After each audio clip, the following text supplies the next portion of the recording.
আসসালামু আলাইকুম viewers, welcome back to my channel. আজকের রেসিপিতে থাকছে দারুণ মজার অরেঞ্জ পাউন্ড কেক। এটি অসম্ভব মজাদার ও অনেক ফ্লেভারফুল একটি কেক। বিকেলের নাস্তায় কিংবা বাচ্চাদের টিফিনে এই কেকটা আপনি অনায়াসেই রাখতে পারেন। আজকের কেকটি আমি 2টি ডিম দিয়ে চুলায় তৈরি করে দেখাবো।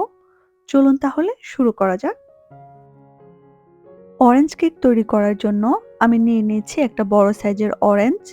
চেষ্টা করবেন অরেঞ্জ কেকটা অরেঞ্জ দিয়েই তৈরি করার, তবে হাতের কাছে অরেঞ্জ না থাকলে কাজটা আপনারা মালটা দিয়েও করতে পারবেন। এখন আমি একটা গ্রেটারের সাহায্যে অরেঞ্জের খোসার উপরের অরেঞ্জ কালার আবরণটা নিয়ে নেব। খেয়াল রাখতে হবে যাতে গ্রেট করার সময় সাদা অংশটা উঠে না আসে, এতে করে কেকটা তেতো লাগবে। আমার কেকটা তৈরি করতে 1 থেকে 1.5 চা চামচ খোসার উপরের অংশ লাগবে, আর এটা ইউজ করলে অরেঞ্জ কেকের ফ্লেভারটা অনেক ভালো আসে। এখন কমলাটা খোসা ছাড়িয়ে নিয়ে এর রস বের করে নেব। আমি নিচে একটা বাটি রেখে স্ট্রেনারের উপর কমলার রস চিপে নিয়েছি, যাতে করে রসের মধ্যে কোনো বাড়তি অংশ না থাকে। আমার এখানে মেজারমেন্ট কাপের হাফ কাপ রস হয়েছে। এখন কেক তৈরি করার জন্য শুকনো উপকরণগুলো রেডি করে নেব। নিয়ে নিচ্ছে 1 কাপ পরিমাণ ময়দা, 1 চা চামচ বেকিং পাউডার, 1 চা চামচের 3 ভাগের 1 ভাগ বেকিং সোডা, 1 চা চামচের 4 ভাগের 1 ভাগ লবণ, অর্থাৎ 2 চিমটি পরিমাণ লবণ। এখন সবকিছু একসাথে ভালোভাবে চেলে নিয়ে একটা চামচের সাহায্যে একটু মিশিয়ে নিয়ে এক সাইডে রেখে দিয়ে কেকের জন্য ব্যাটারটা তৈরি করে নেব। আজকের কেকের ব্যাটারটা আমি ব্লেন্ডারে ব্লেন্ড করে তৈরি করে নেব। এজন্য প্রথমে নিয়ে নিচ্ছি রুম টেম্পারেচারে থাকা 2টি ডিম। আপনাদের ডিমগুলো যদি ফ্রিজে থাকে তবে কেক তৈরি করার আধা ঘন্টা আগে ফ্রিজ থেকে বের করে নেবেন। দিয়ে দিচ্ছি 1 কাপ পরিমাণ চিনি। ডিম আর চিনি আমি 2 মিনিট ব্লেন্ড করে নেব। 2 মিনিট ব্লেন্ড করা হয়ে গেলে দিয়ে দেব হাফ কাপ পরিমাণে সানফ্লাওয়ার অয়েল। আপনারা চাইলে এখানে গলানো বাটারটাও ইউজ করতে পারেন। ফ্লেভারের জন্য দিয়ে দেব 1 চা চামচ অরেঞ্জ এসেন্স। কালারের জন্য দেব 2 থেকে 3 ফোঁটা অরেঞ্জ ফুড কালার। এটা অপশনাল, আপনাদের কাছে না থাকলে না দিলেও চলবে। সবকিছু একসাথে আরো 1 মিনিটের মতো ব্লেন্ড করে নেব। আমার ব্লেন্ড করা হয়ে গেছে। এখন একটা বাটিতে ঢেলে নেব।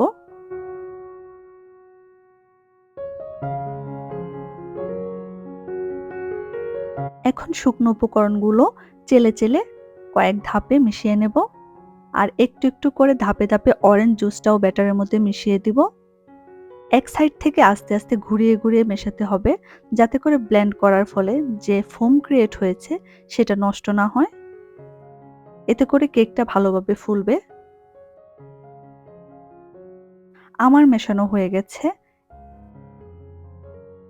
এখন একটা 8 ইঞ্চি মোল্ডের মধ্যে পেপার বিছিয়ে নিয়ে অয়েল ব্রাশ করে নেব। এতে করে কেকটা পরবর্তীতে মোল্ড আউট করতে সুবিধা হবে। এখন মোল্ডের মধ্যে ব্যাটারটা ঢেলে নেব। ঢেলে নেওয়া হয়ে গেলে কয়েকবার ড্যাপ ড্যাপ করে নেব, যাতে করে ভেতরে কোনো এয়ার বাবল থাকলে মিলিয়ে যায়। আজকের কেকটা আমি চুলায় বেক করব, তাই 10 মিনিট আগে থেকে চুলায় একটা হাঁড়ি বসিয়ে প্রিহিট করে নিয়েছি। এখন হাঁড়ির মধ্যে একটা স্ট্যান্ড দিয়ে স্ট্যান্ডের উপর কেকের মোল্ড দিয়ে দেব এবং চুলার তাপমাত্রা একদম লোতে দিয়ে অপেক্ষা করব 40 মিনিট। আর যারা ওভেনে বেক করবেন তারা ওভেনটাকে 10 মিনিট প্রিহিট করে 170 ডিগ্রিতে 40 মিনিট বেক করে নিলেই হয়ে যাবে। আর যদি 40 মিনিট পরেও দেখেন আপনাদের কেকটা কাঁচা রয়েছে, তবে আরও 5 থেকে 7 মিনিট বেক করে নিলেই হয়ে যাবে। 40 মিনিট পর আমাদের কেকটা হয়ে গেছে। এখন একটি টুথপিকের সাহায্যে চেক করে নেব। টুথপিকটা ক্লিন এসেছে, তার মানে আমাদের কেকটা ভালোভাবে বেক হয়েছে। দেখতেই পাচ্ছেন কত সুন্দর কালার এসেছে এবং কেকটা কত ভালোভাবে বেক হয়েছে। এখন একটি ছুরির সাহায্যে কেকের চারপাশ ছাড়িয়ে নিয়ে কেকটাকে মোল্ড আউট করে নেব। কেকটা কিন্তু যথেষ্ট সফট আর স্পঞ্জি হয়েছে, আর এটা চুলা থেকে নামানোর আগে এর সুন্দর অরেঞ্জ ফ্লেভারে ঘর ভরে গিয়েছে।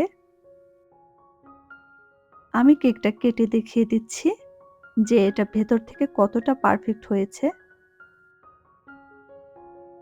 দেখে নিশ্চয়ই বুঝতে পারছেন কেকটা ভেতর থেকে কতটা পারফেক্ট হয়েছে। এই কেকটা অন্যান্য কেকের তুলনায় অনেক বেশি সফট আর ফ্লেভারফুল হয়ে থাকে, তাই মুখে দেয়া মাত্রই একটা অসম্ভব মজার ফিল পাওয়া যায়। আশা করি আজকের রেসিপি সবার ভালো লেগেছে। আর রেসিপি ভালো লাগলে লাইক, কমেন্ট, শেয়ার করে আমাকে সাপোর্ট করবেন প্লিজ। কারণ আপনাদের একটা লাইক এবং সুন্দর, সুন্দর কমেন্ট আমাকে অনেক বেশি উৎসাহিত করে। আজ তাহলে এ পর্যন্তই। ইনশাআল্লাহ দেখা হবে অন্য কোনো ভিডিওতে। সে পর্যন্ত সবাই ভালো থাকবেন, সুস্থ থাকবেন। আসসালামু আলাইকুম।